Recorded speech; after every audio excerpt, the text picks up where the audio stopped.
o arminianismo está dentro das linhas da ortodoxia, bem como o calvinismo também está dentro das linhas da ortodoxia.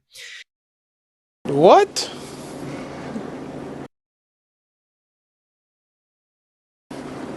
What? Arminianismo não é pelagianismo, como muitas pessoas defendem. Então a gente tem que colocar tudo isso dentro desse campo da ortodoxia e com essa relativa proximidade, como o pastor Gabriel mencionou. Ainda que essa ruptura tenha acontecido entre os reformados e os remonstrantes, né, essa divisão histórica tenha acontecido e se manteve, ainda assim a gente tem que lembrar que o próprio Armínio ele tem raízes calvinistas em muitas das suas ideias, como, por exemplo, depravação total. Você lê ali os escritos de Armínio, você vê ele concordando com Calvino em muitas coisas. Então, a gente precisa colocar os pingos nos is e falar, olha, isso daqui não é disso que nós estamos falando, é disso daqui. Então, a minha posição diverge da posição do pastor Gabriel, mas eu defendo que nós estamos na mesma linha, no mesmo campo de ortodoxia. Não entendi o que ele falou. Eu não entendi o que ele falou. Eu não entendi esse final. Quer dizer, não entendi foi nada.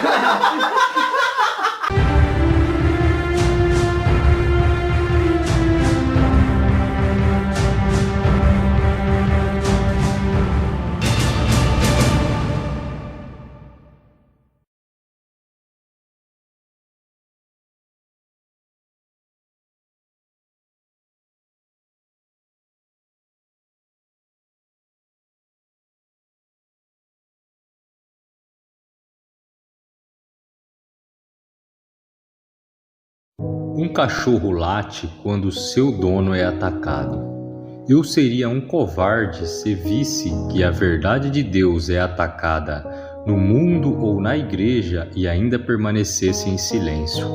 Vale a pena viver e morrer pela verdade de Deus neste mundo ímpio. Saudações cristãs a todos aqueles que visitam este canal. Me chamo Marcos Lopes, seja bem-vindo ao canal Resistência Apologética.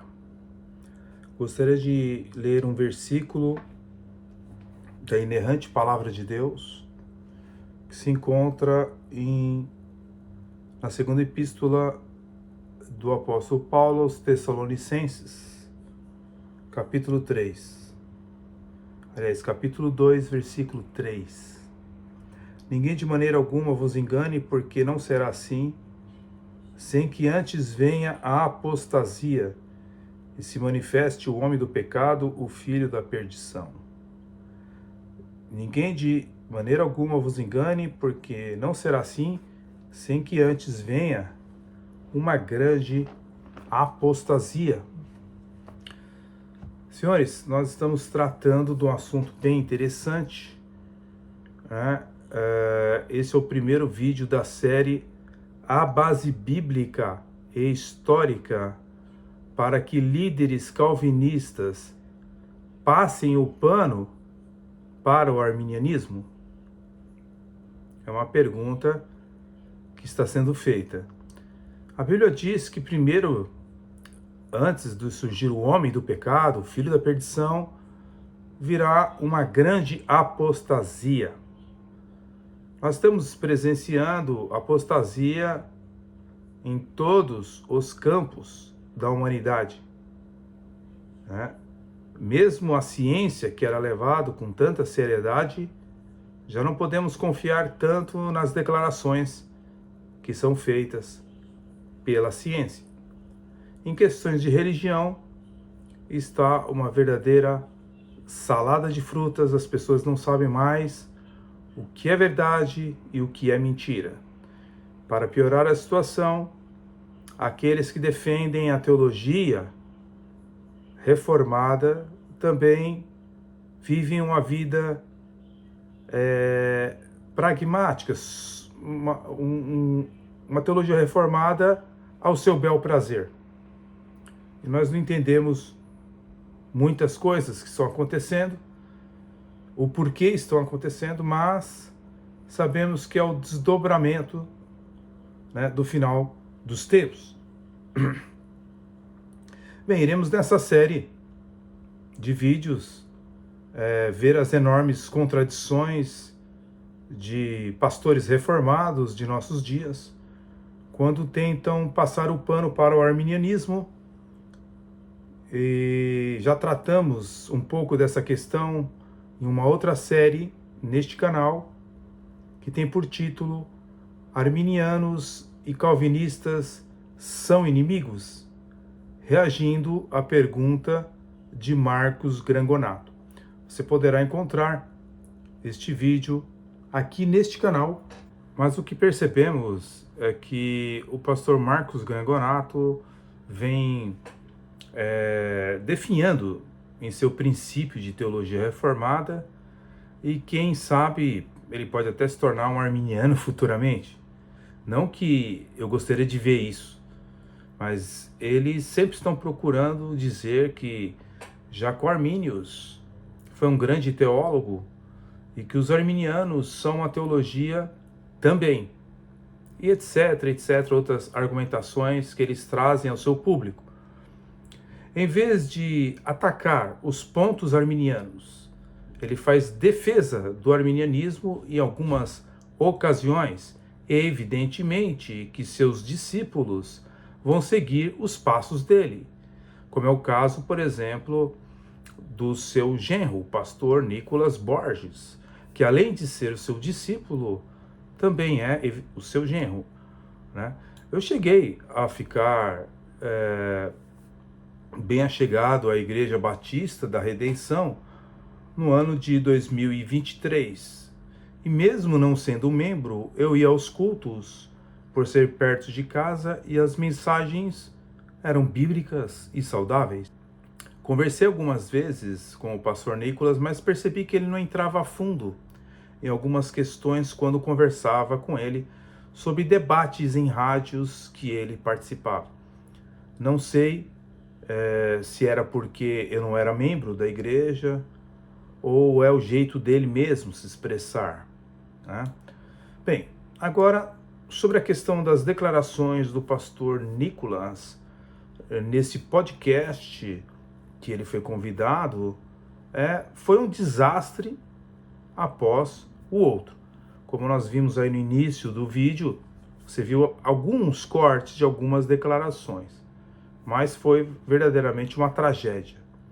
Se eu ainda estivesse na igreja, né, que ele e o pastor Grangonato dirigem, certamente eu ia confrontá-los à luz da Bíblia e à luz da história, pois a mudança, tanto dele como do pastor Grangonato, é algo a ser estudado, né?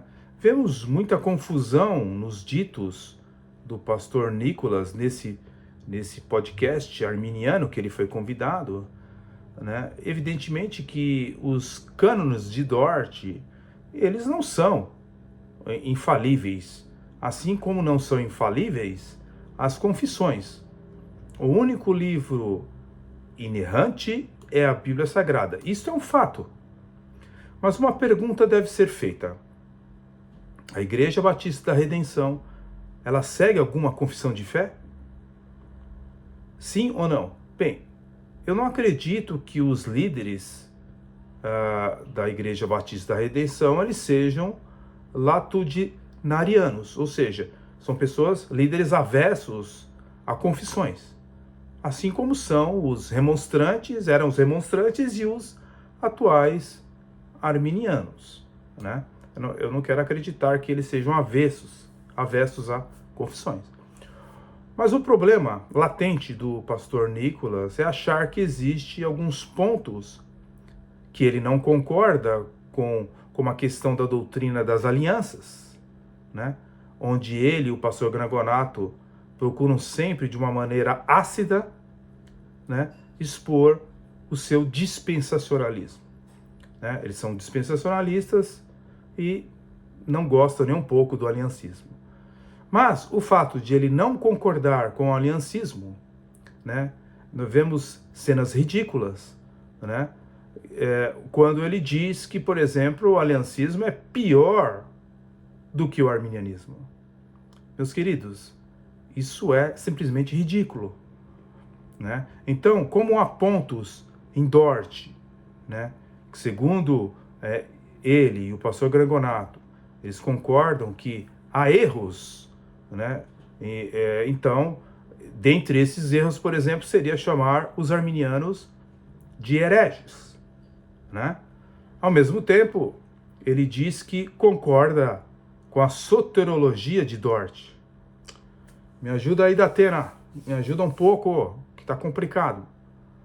Evidentemente que Dort não é a Bíblia, mas um sínodo feito pelos melhores exegetas de sua época e homens respeitados, onde estudaram não o Alcorão, mas a Bíblia Sagrada, para verificar se as doutrinas expostas pelos remonstrantes passavam pelo crivo bíblico. É algo muito importante e deve ser respeitado por pessoas que se dizem ser reformadas.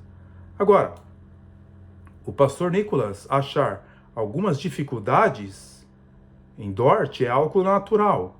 Agora, eu não concordo com toda a soterologia de Dort, então, ou eu concordo com a soterologia de Dort, como é que eu venho para esse debate junto com os arminianos e digo que eles não são hereges, sendo que a posição de Dort é que os arminianos eram de fato hereges, pois defendiam praticamente o que Roma defendia. Isso é um fato, não é querer ser partidário. Isto é um fato, né, senhor Nicolas? Eu sei que ele não vai ver esse vídeo, mas as pessoas que verem esse vídeo, o fato é que os 5 pontos de Roma são defendidos pelo arminianismo, né? Agora veja, nós não podemos tratar a soterologia, como eu tenho conversado com algumas pessoas, que a soterologia não seria algo primário, mas seria uma doutrina secundária. Isso é simplesmente desconhecer a Bíblia Sagrada. Já alertava o falecido pastor Van Balen, um dos pioneiros na área da apologética. Certa vez ele disse o seguinte: que sejamos sinceros e piedosos, não tratando a doutrina da salvação como se fosse algo de importância secundária. Como o Dr. Van Balen alertou, apenas façamos questão de limitar o debate a questões de primeira importância, como seja a Trindade, as duas naturezas de Cristo, sua ressurreição corporal, expiação pelo sangue, segunda vinda, a natureza sobrenatural da obra da salvação. Van Balen, então, ele alerta, senhores e senhoras, de que tratar da salvação não é um assunto secundário. Por isso que entidades apologéticas como o antigo CPR, Centro de Pesquisas Religiosas, que tinha sua sede no Rio de Janeiro, nós vemos ali que tinham seus jornais mensais, tratando sobre variadas seitas, alertando sobre maçonaria, entrando na Igreja Batista e coisas do gênero, aludindo sobre a soterologia, a doutrina da salvação, das seitas falsas, diz que as doutrinas ensinadas por Agostinho e Calvino são odiadas pelas seitas e quase esquecidas pela Igreja. Isso está no jornal Desafio da Seita, segundo trimestre do ano 2000, página 5. E que a soterologia arminiana, ela é semipelagiana e ela foi adotada pela maioria das seitas pseudo-cristãs, conforme Desafio das Seitas, terceiro trimestre do ano 2000, página 8. Talvez o pastor Nicolas ou mesmo apologetas saibam que Jacó Arminius foi grandemente influenciado por um católico romano e adepto também de uma seita chamada os colegiantes, que eram sinergistas. Quando surgiu Jacó Arminius, em 1569 a 1609, Segundo o historiador metodista Justo Gonzalez, que é também teólogo metodista arminiano, ele confessa com todas as letras e diz que Armínio foi influenciado pelos pontos de vista de Dierk Kornegg, Uma História do Pensamento Cristão, volume 3, página 283.